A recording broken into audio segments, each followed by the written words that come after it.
Let's talk about a couple of tools that I use on pretty much every project that I'm working on. Our scratch awl, these come in a lot of different shapes and sizes. They don't need to be that expensive. You can spend $2 or $60 depending on if you want to buy something cheap that works or you want to get something custom made. The choice is yours. We'll talk about the wing dividers. You've probably all seen a pair of these somewhere. Out of there. And we'll talk about the stitch groover. So let's start with this scratch awl. What can you use this thing for? Quite a bit, actually. So if you need to, say, trace out a pattern on something, very easy to keep control of this tool, make your mark, and then you can trace around it. We don't use pens on our leather, so something like the scratch awl is really kind of the best option for leaving a mark behind. So now you have this very clear mark, very easy to see. This serves kind of a secondary purpose as well.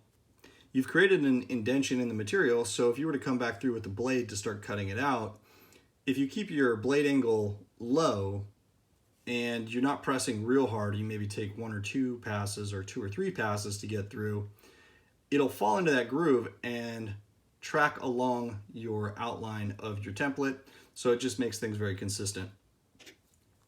I use this tool a lot to say, all right, I need a rivet right there. I'm gonna have to punch a hole there. So when I go back through and I punch my hole, well, I'm just gonna take that material out, nothing will be left behind.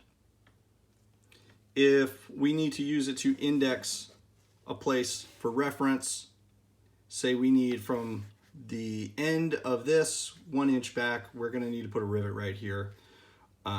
We just mark it there. This also works if it's just some other reference point that we need, but we aren't going to be working in the material. So if we put a mark, that would stay there. If you go off the edge like this, now you've got your reference point. You can square it up and put your mark up here or whatever. Now when you go back through and you go to bevel this edge, you're going to take that material off and you'll never know it was there, but you've had your reference point the whole time. Really useful tool.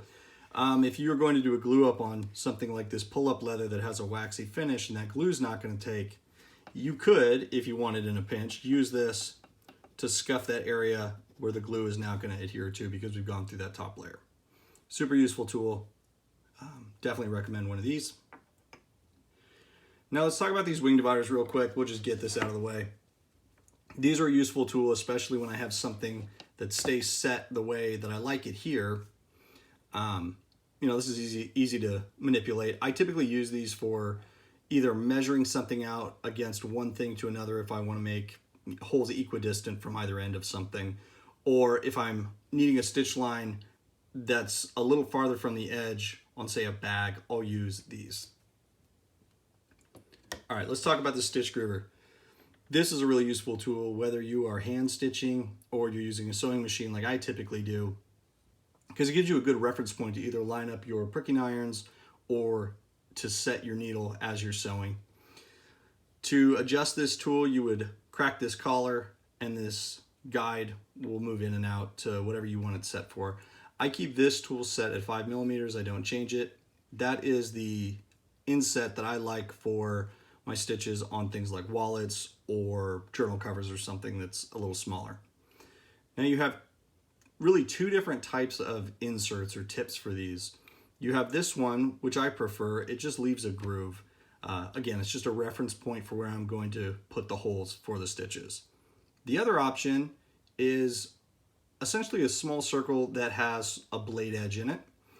So when you draw it across your material, it's going to take out a small string of leather, which will leave behind an indentation.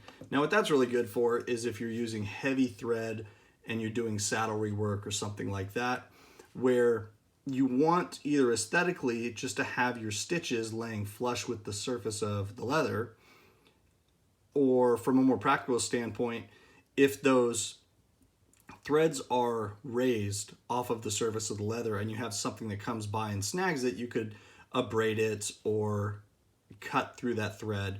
So it'll let you set it down flush, so whatever comes sliding across it will just clear those threads as well. So to use this tool, a couple of things to keep in mind. When you are using it I would suggest not having it fully horizontal. If you're right-handed, cant it a little bit to the right.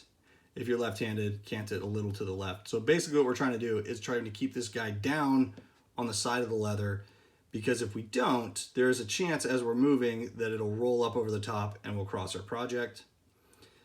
It's also important that you keep pressure into it for the opposite reason. If you're not pressing into your material as you're making your mark, you can walk away.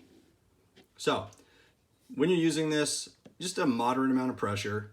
We're not going crazy. We just need a reference mark and you make your mark. I always work my tools toward me in a line. I don't work at 90. I don't work at 45. I work close in line with my body so that when I'm drawing a tool, I'm bringing my elbow past my ribs. It helps you keep control. It gives you a good grounded place to work from, and you're not walking around with your tool. Now, if this mark isn't deep enough or the leather just isn't taking a mark well, you can always push too. And that will make a much deeper impression. It'll be a lot easier to see. So let's talk about going around an edge or a corner. Straight lines are pretty easy. So my theory in general is I don't move my tool, I move my material. So if I'm trying to go around here and keep this radius as I'm going, that's hard to control. But if I kind of plant my tool and I move my material, I'm gonna move my hand a little bit, but if I move my material, then I have you can see right there, I moved my hand a little bit too much, it caused this little wonky spot. If you were to just move the material, you have a better shot of getting that nice radius that your stitching can follow easily. A couple of tools, strongly recommend. I use them every day. See you in the next one.